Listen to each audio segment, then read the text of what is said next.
Really?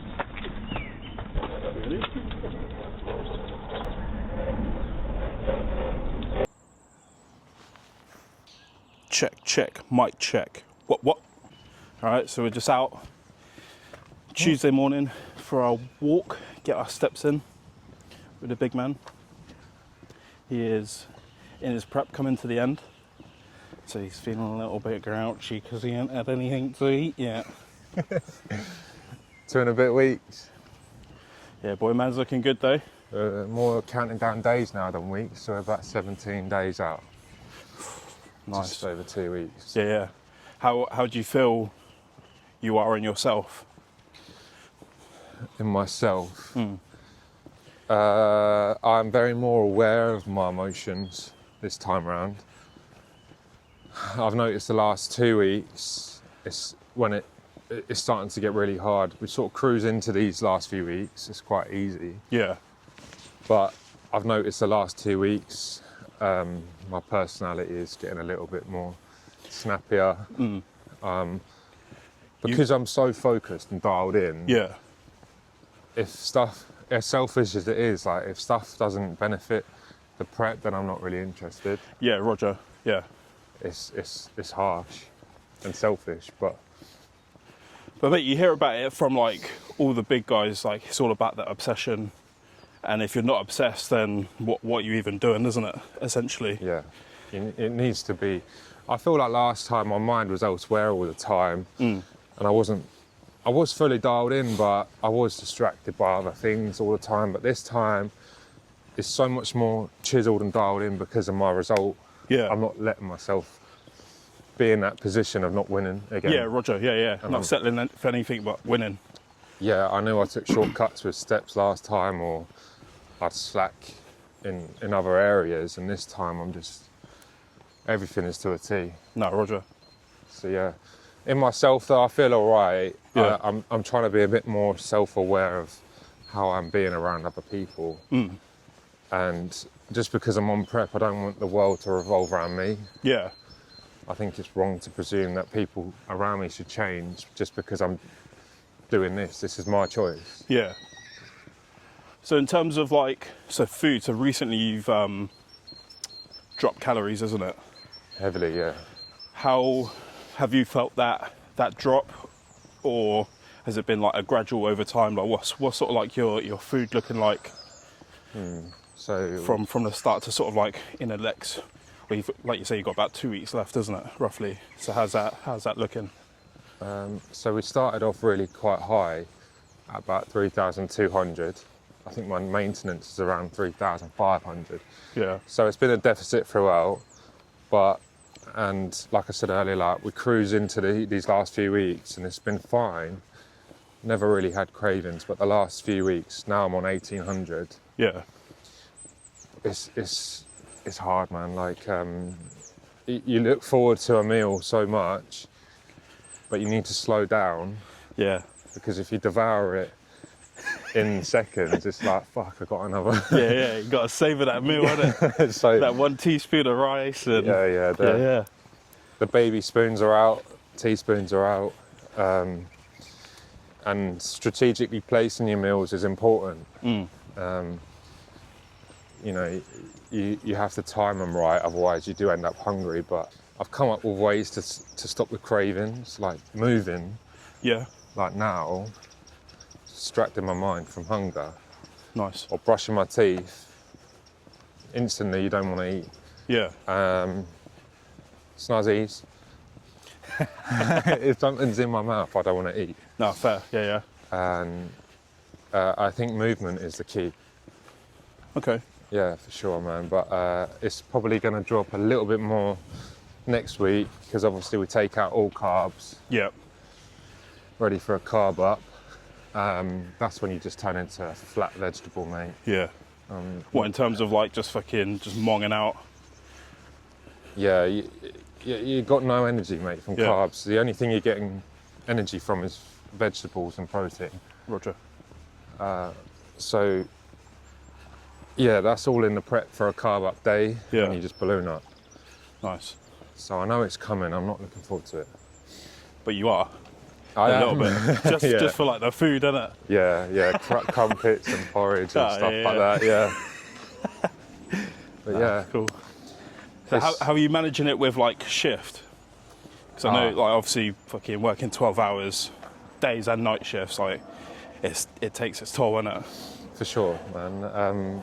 I actually found the night shifts a lot easier to get a good system going on my food. Yeah. I'd wake up, eggs to start the day, cream of rice before I train, and then for about 4 hours I'm just constantly moving from training, cardio, work, shower, get into work. It takes about 3-4 hours. Then I'm straight on the cereal to replenish, Yeah. and then I've got like 3 substantial meals throughout the night, which suited my body better. So I'd have a chicken meal, then a mince meal, then a yogurt, and I would save the yogurt for early morning, so when I got home I wasn't hungry. Nice. Day shifts, it's because your body's in a normal state. Yeah. I find it burnt my food a lot quicker and I was hungry a lot quicker. It's a massive challenge doing it on a shift work pattern, for sure. Yeah. People look at you like a little bit crazy in that, but I'm gonna pause to say hello to the horses.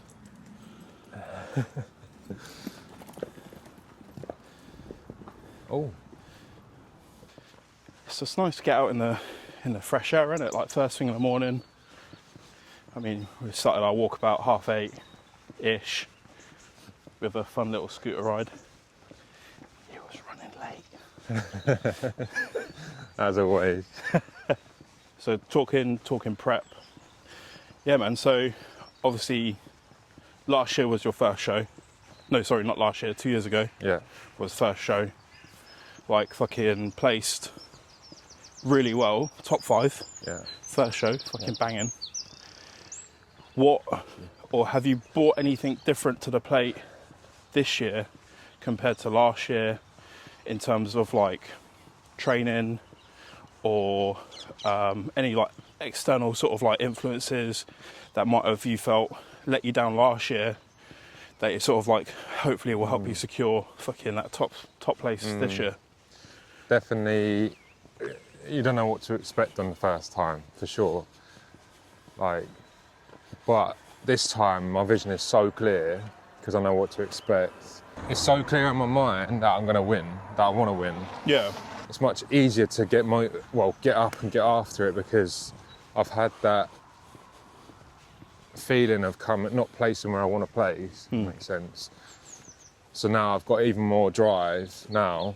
Yeah. Because I want to win and not being in that position that I was last time.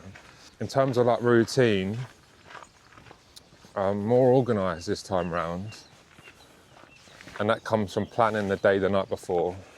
Yeah. I wake up, it's obviously hard with shifts because I've got different wake up times, but now I'm off. How I start the morning determines the rest of my day. Yeah. 100%. So I like to try and get a friction task done first.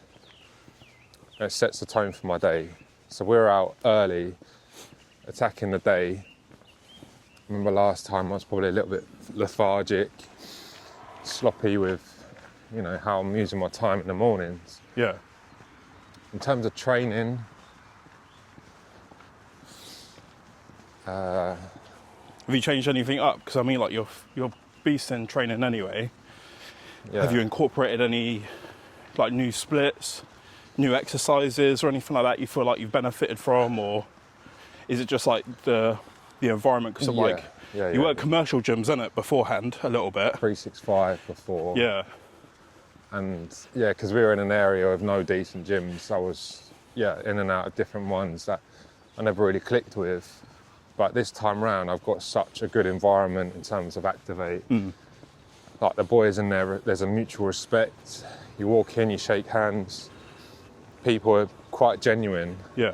And that's made a huge difference. I've actually found my feet in a gym that I enjoy, and that pushes me to train there.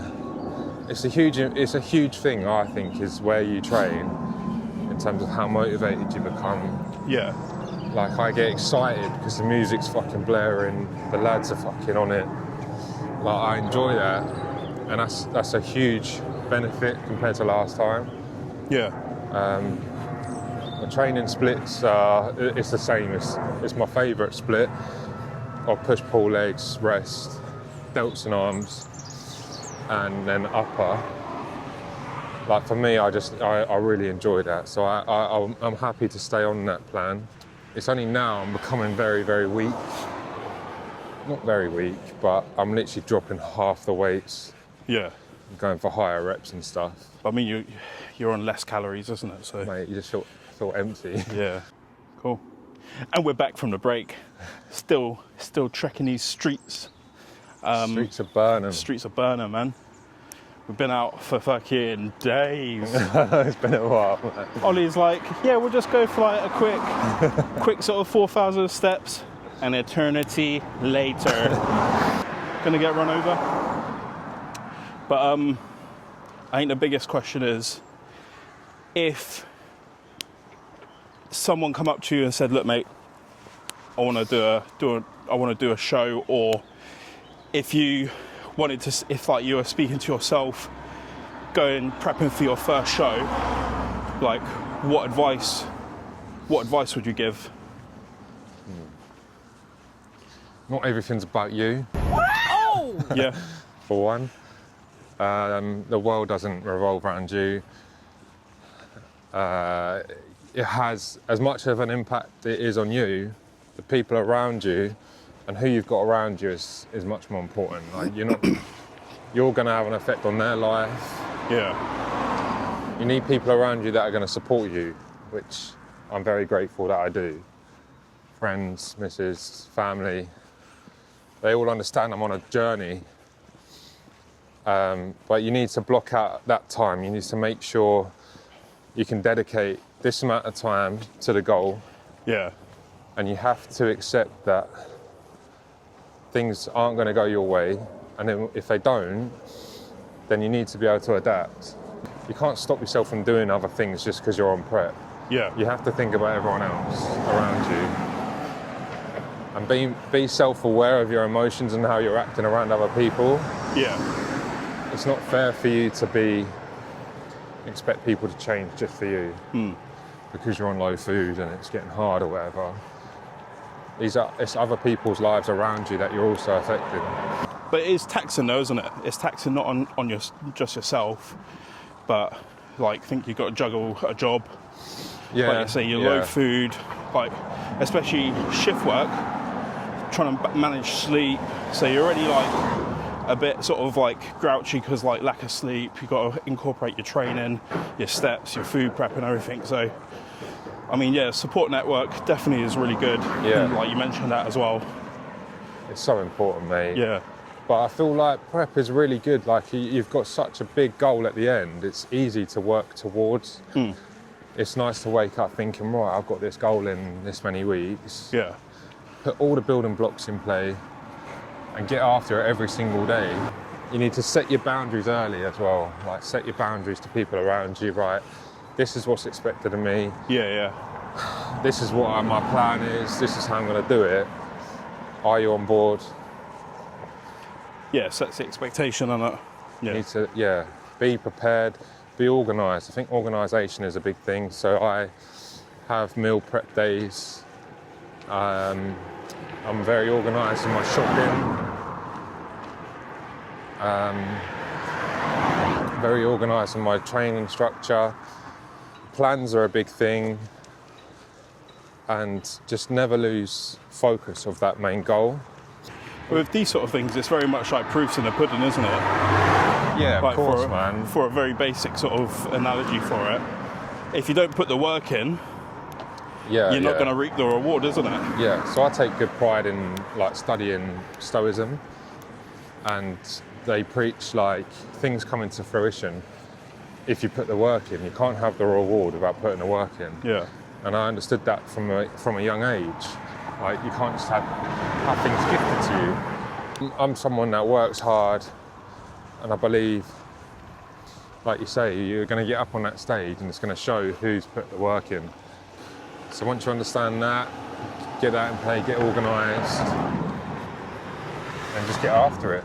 I think also enjoy the journey, not just the destination. Because I remember after my first show, I looked back and I was like, that was quite fun. But because it's hard and a bit challenging, you start thinking, oh, this is shit. Definitely enjoy the journey, because it is fun. You've got something to work towards every single day.